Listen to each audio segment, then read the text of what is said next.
कि हमारे जीवन का अगला लक्ष्य क्या है। मेरे भाई बहनों, परमात्मा ने हमको इंसान बनाया है, अब हमारे अगली प्रक्रिया होनी चाहिए कि हम भगवान बन जाए। मनुष्य जीवन परमात्मा ने केवल भक्ति के लिए दिया है, मोक्ष प्राप्ति के लिए। नमस्कार दोस्तों, स्वागत है और आज मेरे खास वीडियो में। तो आज के वीडियो का टॉपिक है कि मनुष्य जीवन का मूल उद्देश्य क्या है। आज के वीडियो में दो लोगों के विचार जानेंगे और जानेंगे कि मनुष्य जीवन का मूल उद्देश्य क्या है। एक तरफ है साध्वी कपिला जी और एक तरफ है संत रामपाल जी महाराज। आज इन्हीं दो संतों के विचार जानेंगे और आज के इस वीडियो में आज क्लियर हो जाएगा कि मनुष्य जीवन का मूल उद्देश्य क्या है। तो पहले देखिए साध्वी कपिला जी का वीडियो और फिर दिखाएंगे संत रामपाल जी महाराज का वीडियो। हम मनुष्य हैं, लेकिन मेरे भाई बहनों, ये मानव, ये मनुष्य तन हमको ऐसे नहीं प्राप्त हुआ है। हम पहले कीट थे, पतंग थे, कीड़ी मकोड़े थे।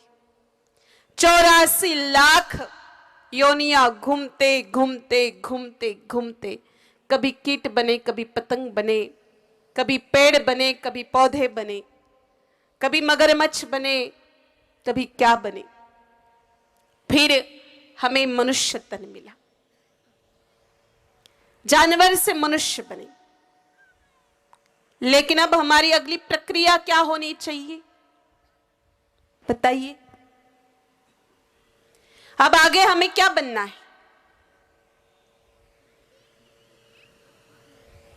आगे क्या बनना है?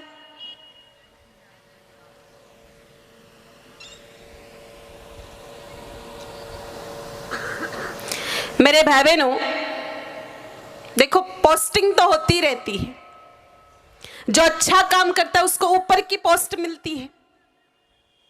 तो आप में से कितने लोगों को और ऊपर की पोस्ट चाहिए? सबको चाहिए, लेकिन हमको पोस्ट ही पता नहीं कि हमें आगे क्या करना है। बड़ा दुख का विषय है मेरे भाई बहनों। हम केवल मात्र जिंदगी जीते जा रहे हैं, पता ही नहीं कि हमारे जीवन का अगला लक्ष्य क्या है। मेरे भाई बहनों, परमात्मा ने हमको इंसान बनाया है, अब हमारे अगली प्रक्रिया होनी चाहिए कि हम भगवान बन जाए। अब आप कहोगे हम कैसे भगवान बन सकते? बन सकते हैं, कोई बहुत बड़ी बात नहीं है इंसान भगवान बन जाए। मेरे भाई बहनों, आप लोगों ने तेजा जी का नाम सुना है, गोगा जी का नाम सुना है, भाती जी का नाम सुना है, कल्ला जी का नाम सुना है, पाबू जी का नाम सुना है। ये कौन थे? हम जैसे इंसान थे, लेकिन गौ सेवा के कारण आज भगवान बनकर के पूजे जा रहे हैं और जगह जगह इनके थाने बने हुए हैं।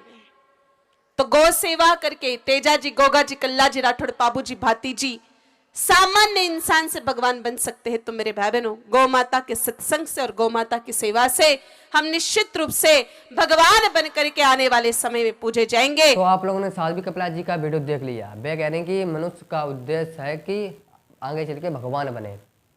अब मैं आपको संत रामपाल जी महाराज का वीडियो दिखाता हूँ। वीडियो दिखाने से पहले ये छोटी सी क्लिप देखिए।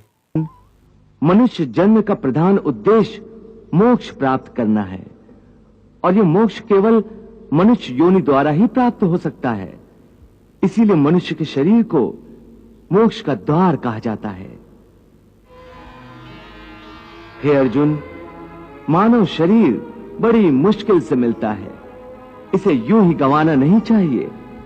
देवता भी मानव शरीर की आकांक्षा करते हैं, परंतु मनुष्य की विडंबना। तो आप लोगों ने देखा, श्री कृष्ण अर्जुन से कह रहे हैं कि मनुष्य का केवल उद्देश्य है मोक्ष प्राप्ति करना। चलिए अब मैं आपको दिखाता हूँ संत रामपाल जी महाराज का खास वीडियो। परमात्मा ही हमें गाइड करते हैं, परमात्मा ही हमें हर प्रकार की यहाँ जीने की प्रक्रिया सही बताते हैं। परमात्मा ने, कबीर परमात्मा जी ने आकर के सबसे पहले हमें ये सिखाया कलयुग में कि यहाँ पर जो माया जोड़ने की, कोठी बंगले बनाने की जो आपके अंदर एक गलत प्रेरणा है, यह व्यर्थ है। इस पृथ्वी लोक पर इसकी कति आवश्यकता नहीं है, ये महामूर्खों का कार्य है। और जब तक हमें सत्संग नहीं मिलता तो हम उसी को सबसे उत्तम मान रहे होते हैं।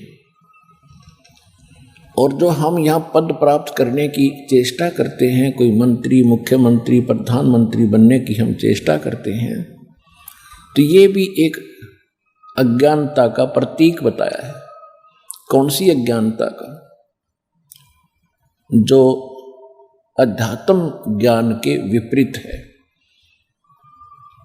हमेशा जगत और भक्त का आपस में मतभेद और विरोध इसी बात पर रहा है कि जो सत्संग भक्त होते हैं उनका विधान आध्यात्मिक तरीके से और धर्म नीति होती है, और जगत की जो आधार है वो राजनीति होती है, और जगत का व्यवहार उनका परम कर्तव्य मान बैठे होते हैं, वो उसी का निर्वाह करते हैं। तो सत्संग में आने से पता चलता है कि मनुष्य जीवन परमात्मा ने केवल भक्ति के लिए दिया है, मोक्ष प्राप्ति के लिए।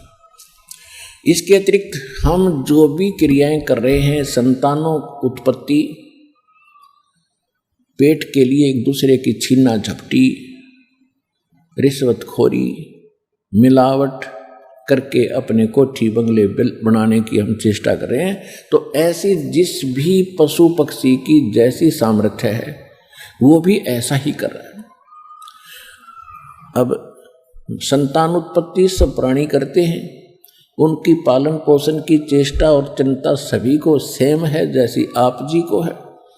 और आपने देखा होगा कि बैया पक्षी होता, बैया पक्षी कितना गजब का घोंसला बनाता है और कैसी उसको बुद्धि दी है, किस प्रकार वो सेटिंग करता है, कैसे अपने अंडों को रखने के लिए उसके अंदर छोटे छोटे घास के तिनके, ना उसके पास सुई है, ना धागा है, ना कोई इंस्ट्रूमेंट है, और कैसे बना लेता है अपने चौंच से। तो ये इस तरह की चतुरता करते हम यदि मनुष्य जीवन को भी ऐसे ही व्यर्थ करेंगे तो ये हमारी बुद्धिमत्ता नहीं है। इसके लिए हमने परमात्मा प्राप्ति करनी है इस मनुष्य जीवन से, और परमेश्वर ने आकर के एक साधारण नागरिक का भी एक रोल किया, भूमिका की, कि सभ्य समाज और सभ्य नागरिक कैसा होना चाहिए। अपने 10 नाखूनों की मजदूरी से अपना निर्वाह करे, किसी की चोरी, लूट, खसोट, जारी ये बकवाद करके यहाँ कोठी बंगले कती नहीं बनावे, ये पाप का मूल कारण है। जैसा कि आपने उन दोनों संतों के विचार जान लिए, समझ लिया, सुन लिया, तो डिसाइड अब आपको करना है कि गीता के अनुसार, शास्त्रों के अनुसार सद्भक्ति कौन बताता है, संत रामपाल जी महाराज या अन्य कोई। तो अगर आपको ये वीडियो अच्छा लगा तो वीडियो को लाइक कर दो और चैनल को भी सब्सक्राइब कर दो ऐसे वीडियो देखने के। बाकी आपको कमेंट करके बताइए कि आपको इस वीडियो से क्या सीखने को मिला, क्या नॉलेज मिली। बाकी मैं मिलता हूँ आपको अगले वीडियो में, तब तक के लिए नमस्कार।